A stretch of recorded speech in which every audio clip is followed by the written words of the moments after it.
Assalamualaikum kepada semua penonton-penonton aku. Hari ni vlog apa? Hari ni vlog biasa-biasa. Hari ni kau ikutkan kerja banyak.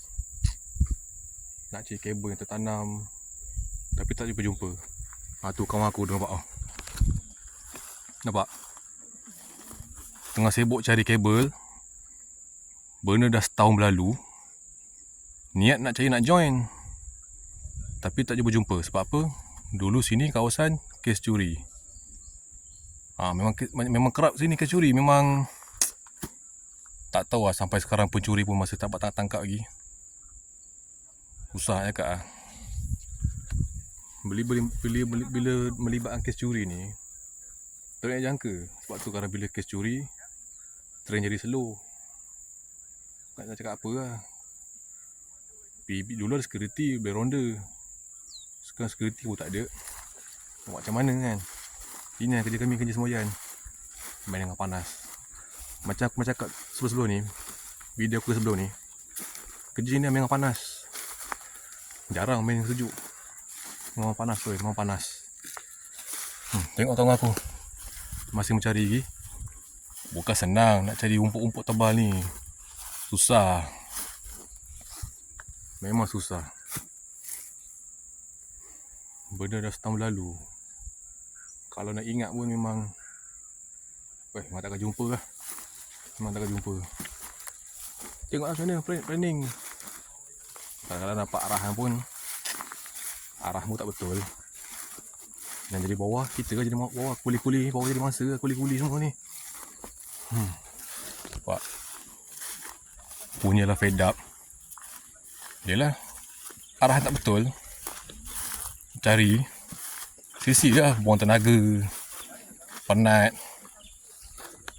Dah lah main tengah panas. Macam ni kerja kami semboyan. Nak-nak terpaksa telan, pahit lah. Tak boleh buat apa lah. Kes curi memang sampai sekarang tangkap. Sebab kita main tepi track, nampak track. Track kat tepi. Nanti nampak lalu kat tepi lalu. Memang nampak. Apa boleh buat?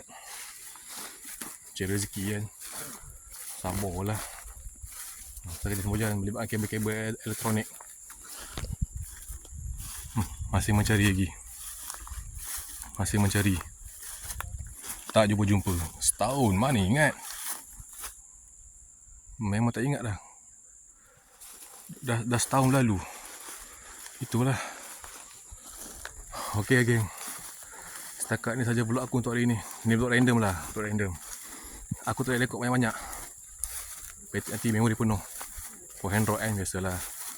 InsyaAllah ada rezeki akan datang. Aku akan upload video lagi.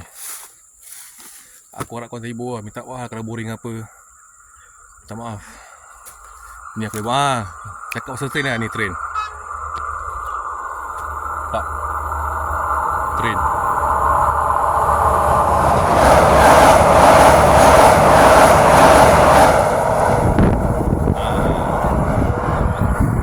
Nampak? Train jadi kan. Kerja agak risiko sikit lah kerja kami ni. Okeylah, setakat ni video aku untuk kali ni. InsyaAllah aku akan update dari semasa kerja ni. Okay, jumpa lagi. Assalamualaikum.